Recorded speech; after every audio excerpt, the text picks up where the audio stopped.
My name's Alex McLaughlin. I'm kind of the de facto leader of Team Numb from Portland, Oregon, and we have a 8-inch diameter minimum diameter Q 18,800.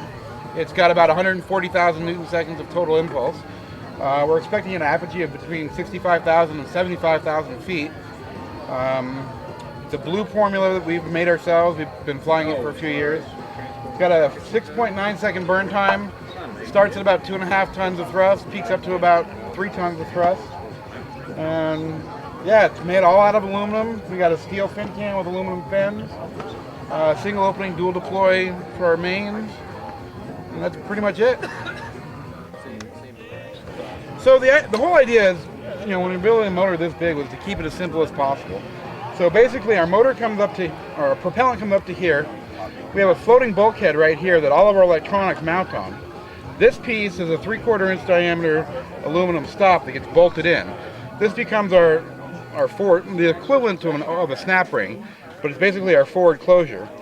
In here is our avionics section. We have 2 low-key arcs mounted in there. It's all secured with some all-thread. So we wanted a single opening dual deployment system. So what we have up here is another 5 feet of airframe, and what gives us our dual deployment single opening is this guy right here. And this is our parachute release mechanism. We get an EMATS that comes up through this side. I don't know if you can see it. There's a little pin that fires out here and releases this after an EMATS fires. So at apogee, we'll have a CO2 charge mounted up about here that'll push the main chute off, the drogue chute off.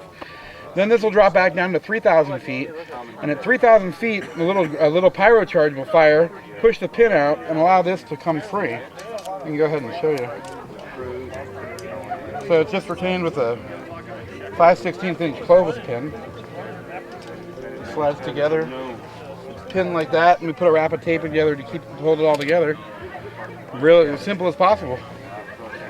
Main recovery harness attached to that, so then the drogue chute pulls the main chute out. Exactly. Like a pilot chute. Okay, now do you have like 2 tubes in there, one for the pilot and one for the main, or is it all just thrown in there together? Or it's all thrown in there together at this point. If you step around to this side, I can sort of explain my system. The way this works is at apogee, we've got a military X-form drogue that comes out, and it's connected to this strap on our main chute deployment bag. This chute comes down, connects to the PIRM that we showed you. So this is out in the airstream. Then at 3,000 feet, that pin fires, pulls this out into the airstream, which will in turn pull the 28-foot main chute out. And to actuate the whole, as kind of a Hail Mary, we've got another 38-gram CO2 charge that we're going to mount down here just to give it a little push in case the drogue isn't enough to pull it all out. It's all laced up with some tubular nylon. This is what pulls that's what pops the nose cone. And this is our Roustech CO2 92 gram for our apogee charge.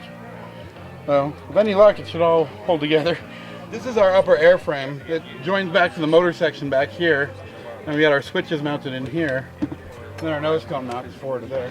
Our nose cone is this purple heart that a friend of ours did on our lathe. It's got a metal tip that Dave did on the lathe. And it's pretty hefty. It weighs 50 or 60 pounds. But well, thank you. You're welcome. Anytime.